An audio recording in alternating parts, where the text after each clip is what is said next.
Hello everybody and welcome back to the channel. In today's video we're going to talk about growing hemp and pests and what you need to know before all hell breaks loose. But before we get into today's video, if you all wouldn't mind, please hit that subscribe button if you are new here to the channel. And for those of you that have already subscribed and supported our channel, thank you so much. I really do appreciate it, folks, when you guys do support our channel and hit that subscribe button. So thank you. All right, folks, so let's talk about our retail sales like we do every week, and then we'll get into the topic. So retail sales have been dismal. Again, I really attribute that to just having not a lot of product left. If you guys are interested in hemp flower or seeds, go ahead and check out the links in the description below. We also have discount codes down there, folks, for Craft Buds and Mars Hydro. If you guys are interested in anything from them, there is a discount code down there as well. Okay, folks, first and foremost, I need to give a shout out to one of our subscribers and supporters to our farm. And it's not going to be named because I don't know how comfortable everybody feels about that. But we went back and forth on a few emails, and which is going to lead us into today's topic. But we went back and forth on a bunch of emails trying to bounce some stuff. And he had a suggestion that our plants were in lockout because of the Coast of Maine lobster meal, which is a basic formula. Now, for those of you that don't know, there's acidic formulas, neutral formulas, and basic formulas. Our soil runs acidic, but because we put 80 pounds of lobster meal in, and then where those biocs are is kind of like where we dumped a little extra by accident, those plants were in what they call a lockout, because the soil was too basic. And because of this heat wave, we've been watering them, and they actually have exited the lockout, and they are doing phenomenal. But we're not going to show you the plants this week because we have a very important topic to get into. But I really want to thank that supporter and subscriber to our channel. Thank you so much. It's always good to collaborate, and I'm always learning. So if you guys ever see anything that I'm getting wrong, feel free to email me. I'm always open to listening. But that leads me into today's topic, because last week we were on the fence about a rust fungus versus nutrients. Well, it ends up being both, because we fixed the nutrient side, but because those plants were in lockout, those leaves were dying, we do have a bout of rust fungus in the grow area. It's very small. We'll be able to take care of it, but I need to show you guys and talk to you guys about how to do that, because there is a month coming called August, and I don't know if y'all know this here in Virginia, but it is caterpillar hell when it comes to August. Once pre-flower starts, you can set your watch by it. They will be here. Now, I don't know how bad they'll be this year, but last year they were ruthless, and the later in the season it got, the worse they were.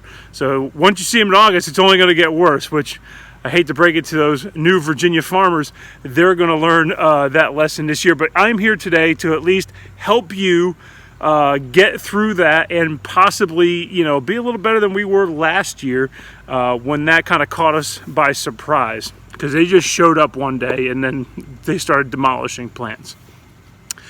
So in 2019, Virginia left it up to the hemp farmers to use a pesticide of their choice. Now, it had to be organic, and there wasn't really any language about what to use. Now, before all of your heads explode about a pesticide, I thought you said you were organic, how could you be using a pesticide?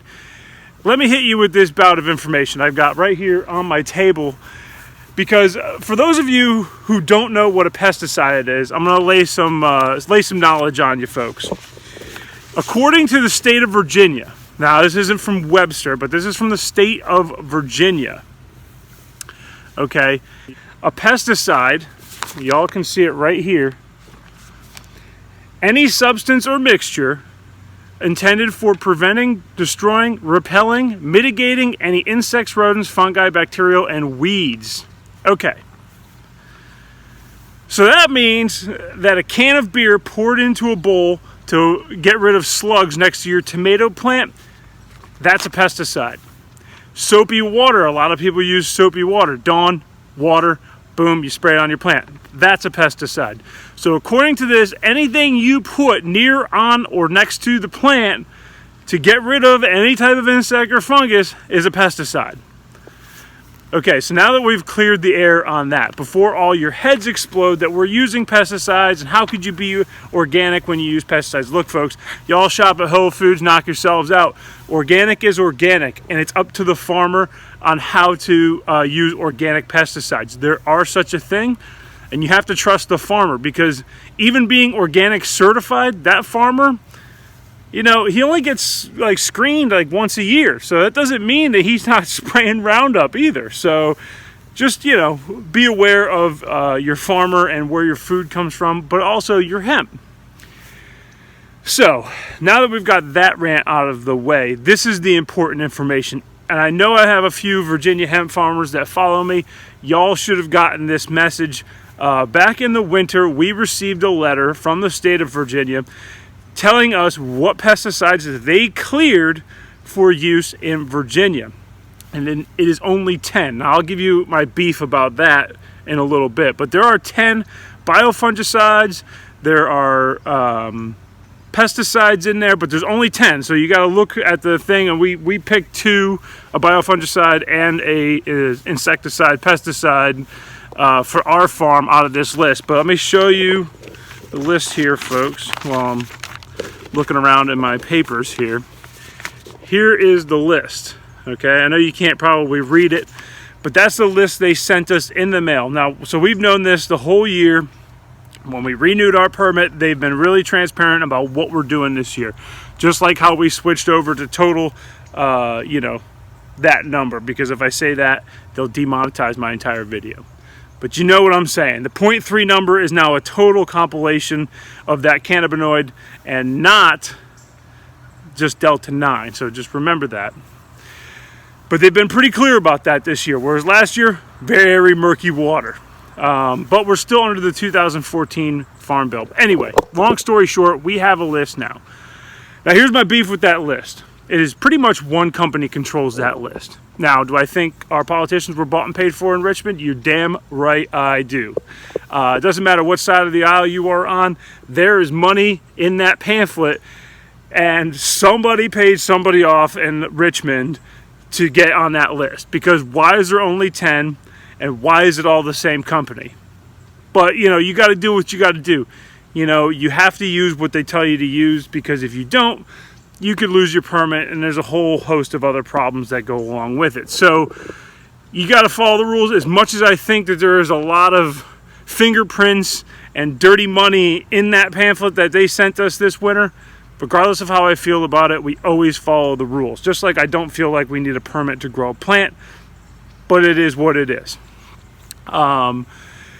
So from that list, we picked 2. And I did a lot of research on them. I got 2 pretty much broad spectrum versions. Now, both are produced by General Hydroponics. That is the brand that you get to pick from. Pretty much all of them are from General Hydroponics, which I have no problem with them. I've used some of their products in the past. I just have a problem with not having grower's choice. You know, last year we used BT. It's been used for a long time on cannabis, and it's not on this list. It's just not here. So, and it's Omari listed too. Everything we used last year was Omari. This is Omari. So, you know, again, somebody got paid for it. But let's talk about a pesticide insecticide, because for my fellow Virginia hemp farmers, this is the most important thing you will need. When I say that the worms and caterpillars are going to show up in August, I really don't think anybody quite understands how bad they're going to be. So anyways, Azamax is the one that we picked from the list. It is Omari listed, and it is made by our friends at General Hydroponics. This little guy cost me about $30. Okay, this is 4 ounces for $30. Tell me that's not a ripoff.